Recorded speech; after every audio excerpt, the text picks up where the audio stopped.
Yung paglitis kay Rodrigo Duterte sa ibang bansa, kasalanan din nila.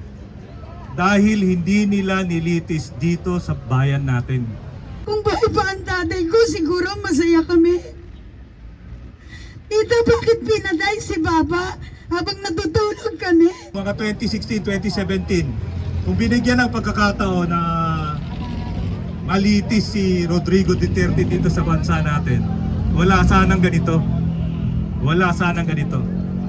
Actually, yung paglitis kay Rodrigo Duterte sa ibang bansa, kasalanan din nila. Dahil hindi nila nilitis dito sa bayan natin. Na tama, pwedeng karapat dapat na dito siya linisin. Pero tinanggi nila yung pagkakataon na yon. Tinanggi nila, kaya kasalanan nila yon. Kinailangan nating pumunta pa sa ibang tao upang makamit natin ang hustisya na kailangan ng mga tao, ng mga biktima. Yan ang hinihingi natin. Hustisya. 40 years ago, nakuha natin ng hustisya. Ngayon, hinihingi natin ulit sa pinakasinungaling, pinakawalang hiya. Diba? Sayang ang mga pangakong binitawan niya na hindi naman napako lang talaga, hindi natuloy. Umasa ang mga Pilipino. Anong ginawa niya? Siya ay dinaan sa paglilitis. Subalit yung mga kapamilya namin, hindi naranasan tumuntong sa presinto, kundi ipinalit ulo. Habang natutulog ng madaling araw, katabi ang kanyang anak. Ulila na ang aking pamangkin. Habang natutulog silang mag-ama, pinasok sila sa bahay at pinagbabaril ng 7. 2 sa ulo, nakatapat sa ulo. Anong laban ng isang tao na natutulog? At patayin ang 7 bala, katabi ang anak. Habang duguan ang aming kapamilya, ang kanyang anak ay nakayakap. Nagising pa ang isang kapatid dahil akala niya paputok lang ang pumutok sa loob ng tahanan. 4 ang naulila. Ulila na sa nanay, pinatay pa ang tatay. Nasaan ang hustisya? Sinubukan naming lumapit sa presinto. Isa lang ang tanong sa amin, meron ba kayong ebidensya? Pag walang ebidensya, walang kaso. Ibig sabihin, hindi pwede magkaroon ng katarungan ang isang pamilya ng ECJ. Napakasakit. Hanggang ngayon, ang epekto sa anak ng aking kapamilya, 15 years old na, pero ngayon, utal-utal pa rin magsalita. Dahil sa drama, kapag nakakarinig ng tunog ng ambulansya, tunog ng mga wangwang na mga pulis, tumatakbo, nagdadago sa ilalim ng kanilang tama. Pagliligtas ang hinahanap niya, pero sinira ang buhay ng pamilya ng batang ito hanggang ngayon. Kaya katarungan ang hinihingi namin. Salamat, Sir Percebas, at sa lahat ng grupo, ang Catwalk, ang Akbayan, na noon ba'y sumasama sa amin at sumusuporta kami. Pero ang totoo, maraming pinaday ang hindi na dokumento dahil sa takot. Ilang beses namin inikayat ang ilang pamilya. Takot dahil alam natin mula sa barangay, presinto, hanggang iba pang ahensya, hindi makapagsalita. Napakasakit talaga ng epektong ito.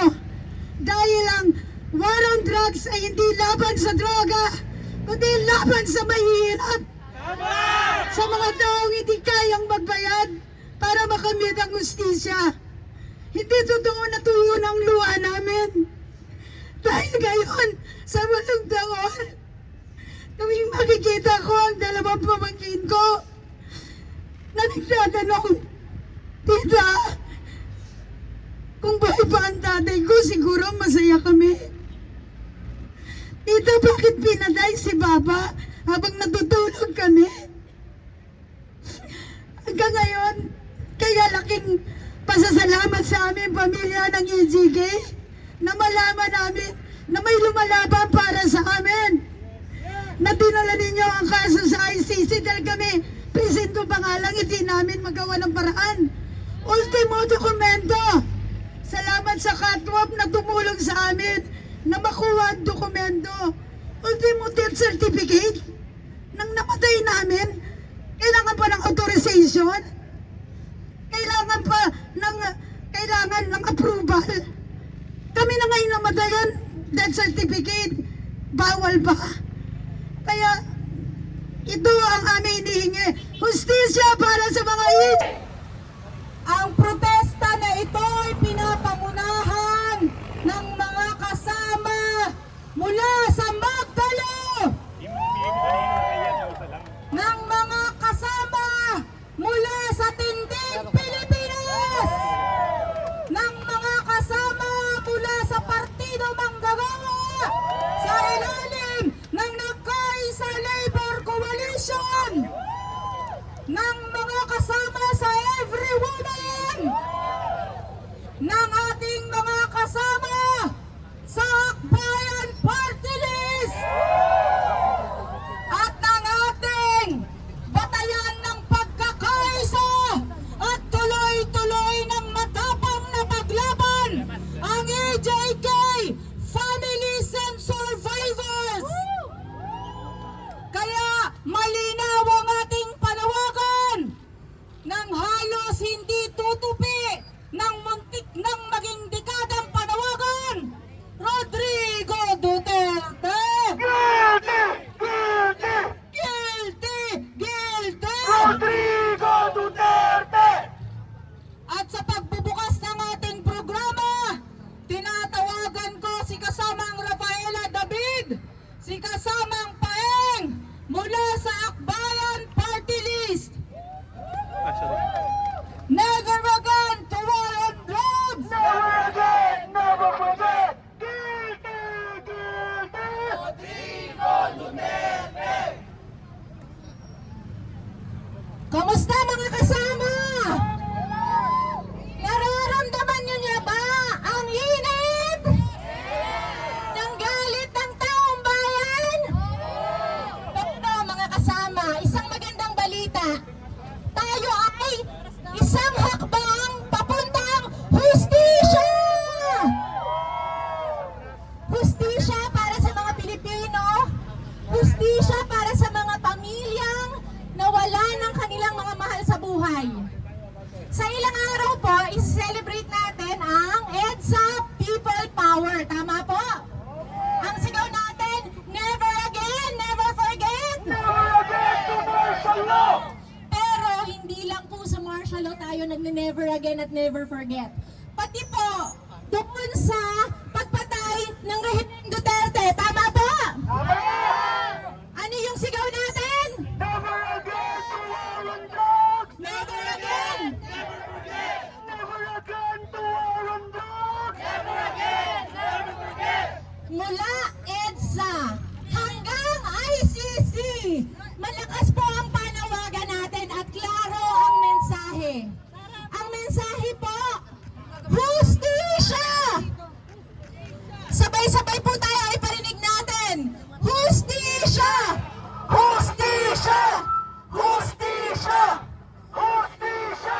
Muli po, mula EDSA hanggang ICC, klaro ang mensahe natin, hustisya para sa mga Pilipino. Kung 40 years ago, napabagsak natin ang isang Marcos na pinatay ang libo-libong Pilipino.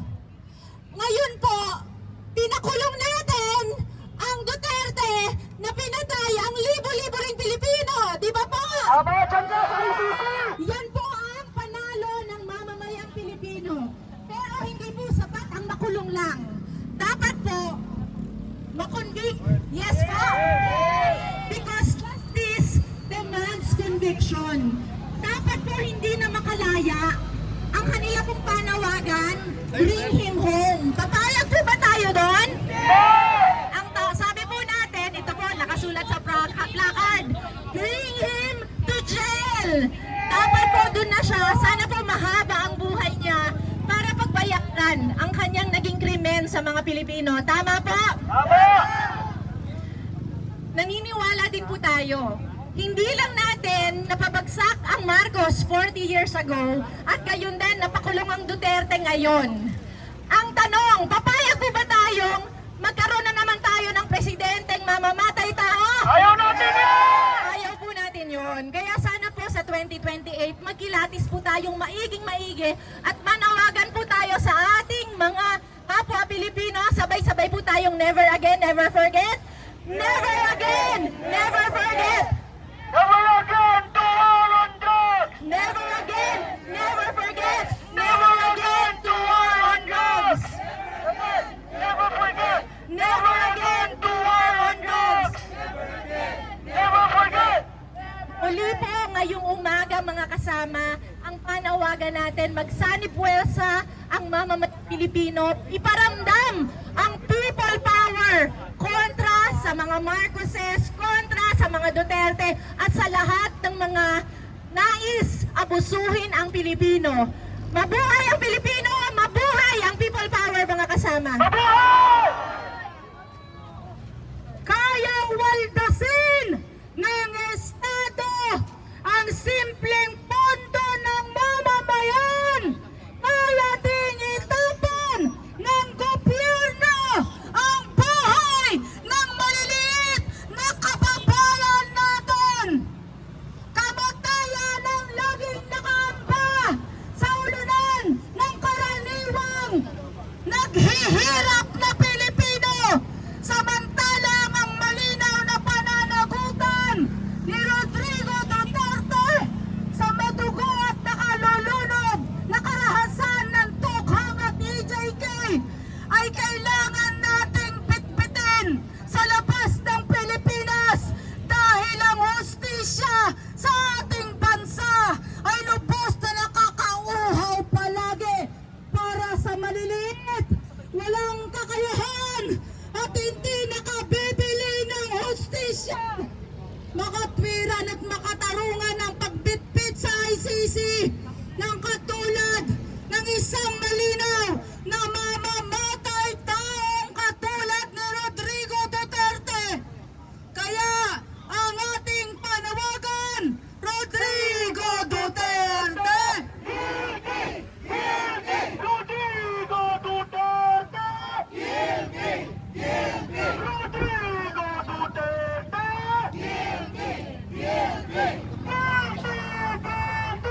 Rodrigo Duterte! Biktima ng EJK! Biktima ng EJK! Hustisya! Hustisya! Biktima ng EJK! At sa pagpapatuloy ng ating programa, tinatawagan natin ng kinatawan mula sa Magdalo, si kasamang Eugene Gonzales.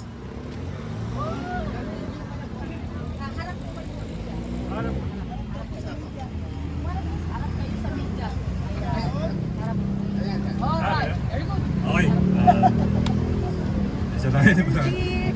Anyway,